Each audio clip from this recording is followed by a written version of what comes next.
Not your mama though.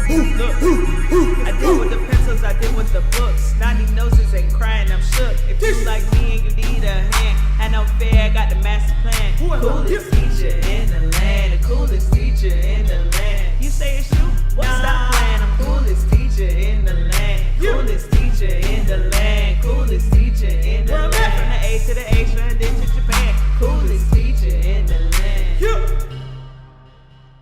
What's up, y'all? You already know I don't. You gotta give it some time. You gotta adjust yourself. Give it time to edit, and then you do the thing. You look so like.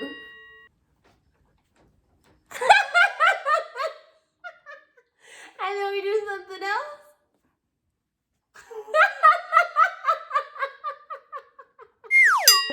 So I started.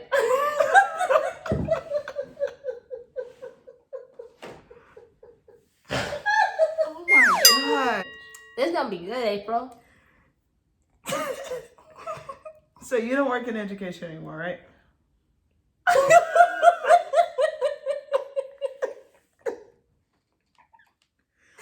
Yo, what's up, y'all? You already know who it is. It's your girl, it's your niece, it's your auntie, it's your cousin, but I'm not your mama. Though that's right, it's April Praise, aka the coolest teacher in the land.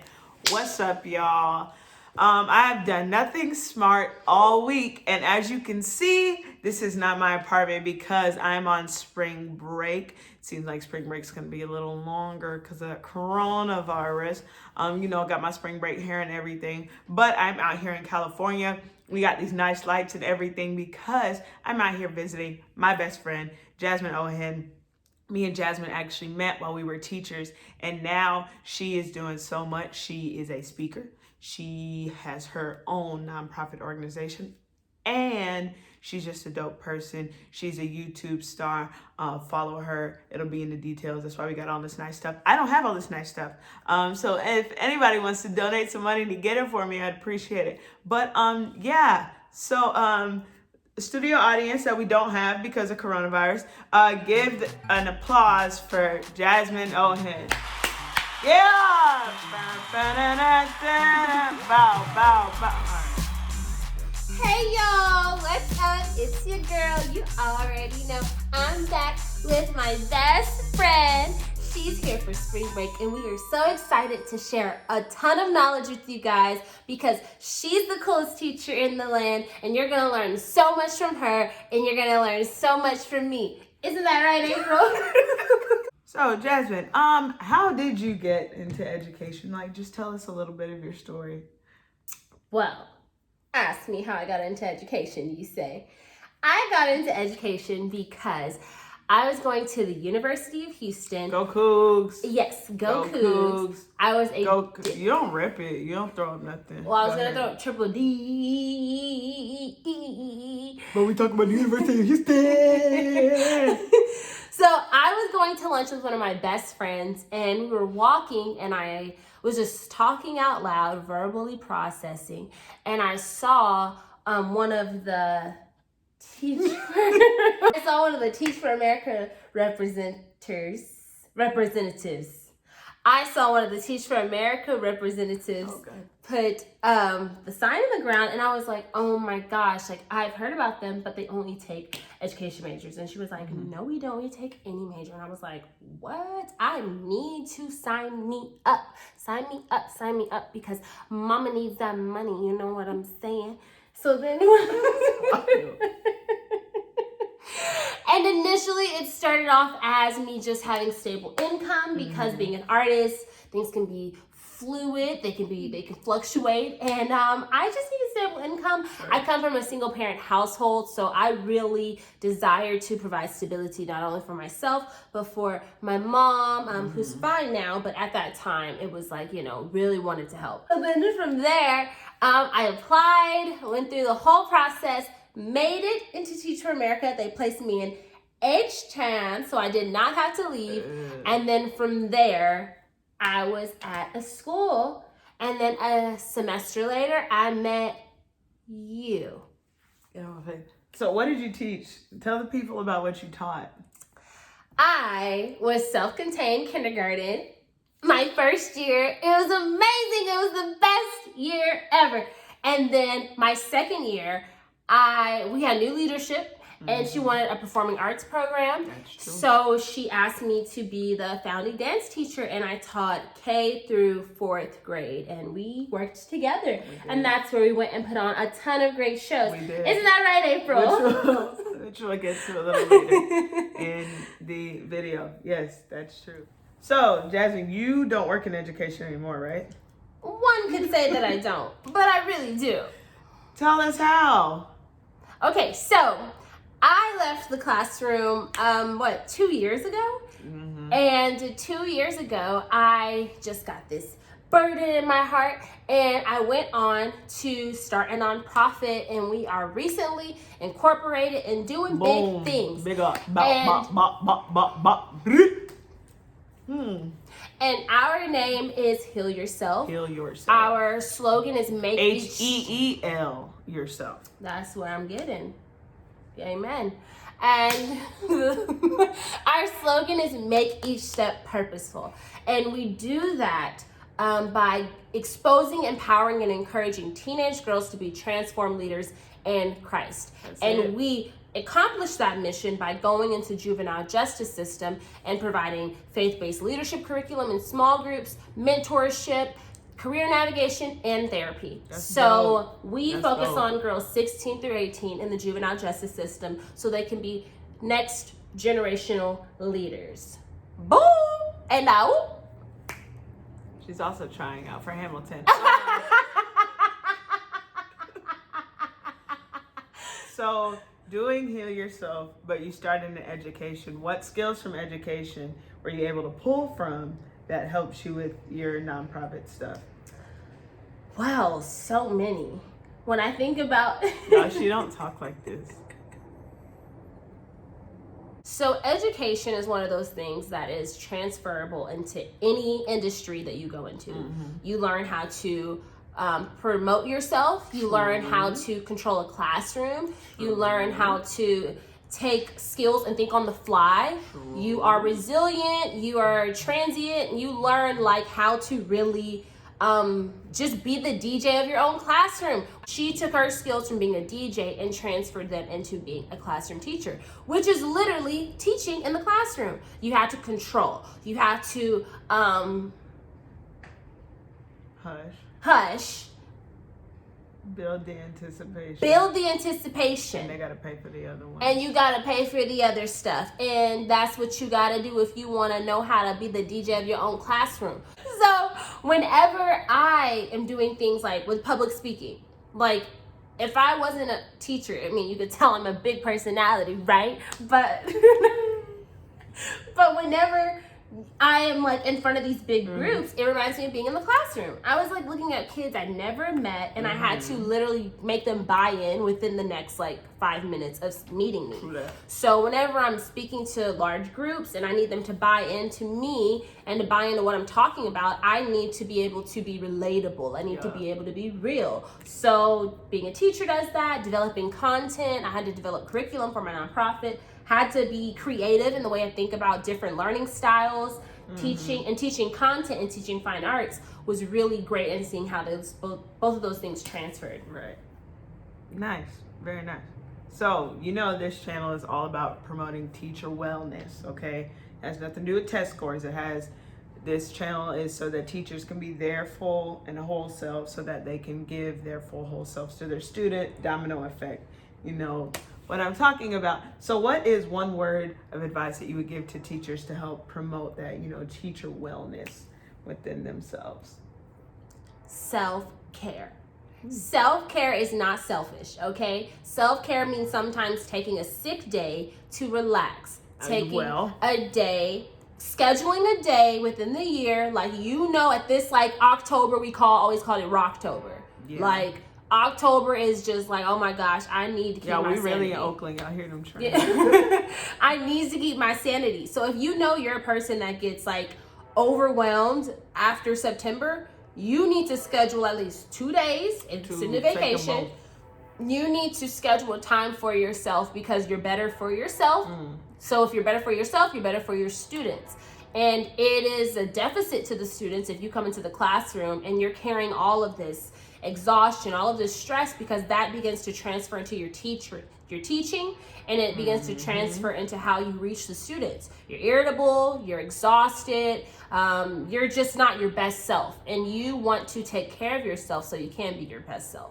I know as teachers, when I was a teacher, we were taught like sometimes taking time is selfish because your kids need you, but I can't give you what I don't have. Hello. All right? I can't give you joy when I'm not possessing it right now. I can't give you, I just can't give you what I don't have.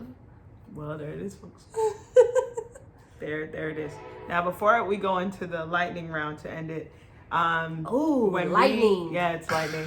So when we worked together, they called us Oh Heart because we were literally attached at the hip everywhere. We got in trouble. Heart of it all! Her! That isn't anything to do with anything. We're always connected at the hip. We put on bomb shows with no resources. Jasmine, just tell them about one of our like epic school memories. You know, we had a lot. So we don't have enough many. video for all that. You mean like shows? I mean shows or whatever comes to your mind when I say Oh Heart.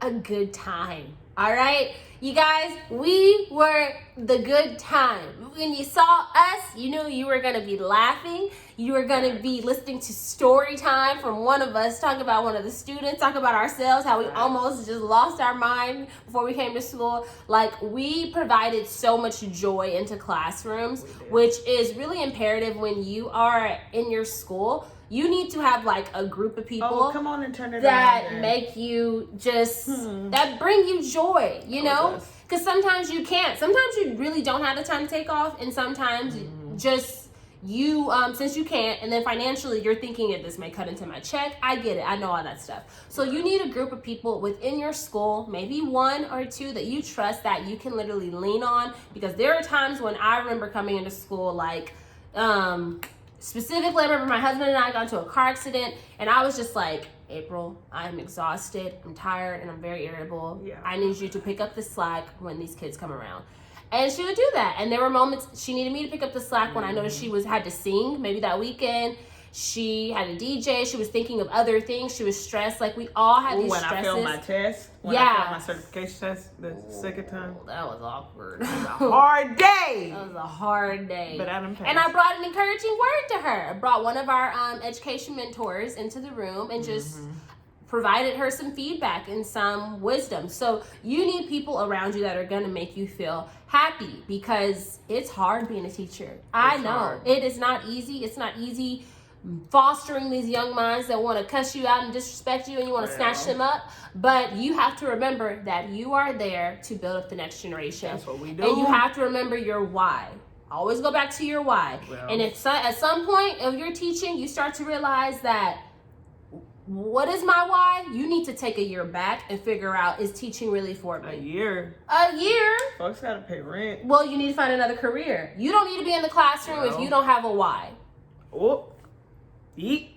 Where's the word? It's there. Catch it. Now you're teaching out of reluctancy, out of irritation, and you're going to work and you're blaming the kids and you're being mean to them. And it's not their fault that you feel that way. They are not 30, 40 trying to figure out their lives and so on. So don't blame them for taking some time for yourself. Don't take it out on them. Just take a year, try a new profession, see if it's for you. But I know education for me has been transient throughout my career.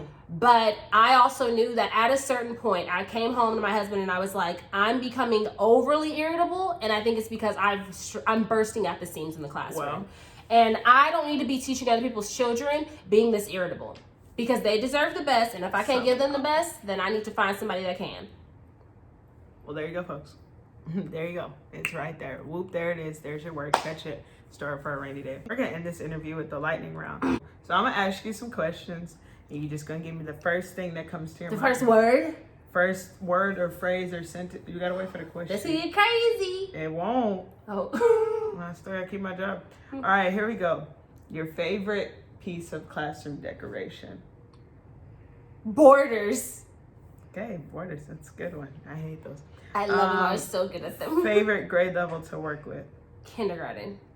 Early childhood. Favorite song after a hard day? Oh, like what I listen to? Yes. After a hard day. Something gospel or CCM. You have a particular song? No. We fall down. Okay. Favorite song to get you motivated for the day? Ooh, anything Christian. Yeah, my friend saved. All right. Go ahead and give a shout out to the best AP you've ever worked with. Miss Creeks and Mr. Hell were the best, okay? They gave me a ton of attention that I needed my first year in the classroom. They saw gifts and skills in me. They pushed them out, and they like really made me feel comfortable to say like, hey, I don't just want to be an educator anymore. And they were like, you don't have to be. Like, this is a stepping stone for some people. Some people stay here, but I see you going other places, and that's fine. And they kind of helped me navigate what it is I wanted to do. And I will forever cherish them and love them for that. And Creeks fed us. All the time. She fed us such good food. And Mr. Good. Hell would let me leave sometimes. Well, we always love food. We don't talk about that. And the last question, but not least, who's the best music teacher you've ever experienced? Oh my gosh, my kindergarten teacher. In my life? You! That's the best music teacher I've ever seen. You guys know, seriously. I'm not saying this because she's my best friend. April is one of those teachers that goes above and beyond. I would like to credit some of that. Okay. But April goes above and beyond for her kids. From writing plays, like, scripts, playwrights for the kids, their programs, like beginning to end. She will search it. If she can't find it, she'll create it. She'll find a way, make a way. She'll make the content culturally relevant. And she is a responsible teacher of her classroom in providing culture that they need. She sees that she teaches a demographic of Black and brown students. She understands what they need. She understands that representation is important, and she provides that in her lesson plans. So that is hard to do as a content teacher, but to add the component of fine arts and teaching them a skill and teaching them something that all kids may not be gifted in, quite honestly, she sees past that and like, so you're really good at that. Thanks, friend. You're the coolest teacher in the land. The best to understand. Is that the word? She wanna do her thing. Okay. She got a chicken wing. All right, so on that note, follow her. All her info is below. Follow her on YouTube. Follow her on Instagram. And like I always say, if you like what you see here, book me. Apparently, YouTube captions have me saying something else. So book me. BOOKME. Okay? Book me. BOOK.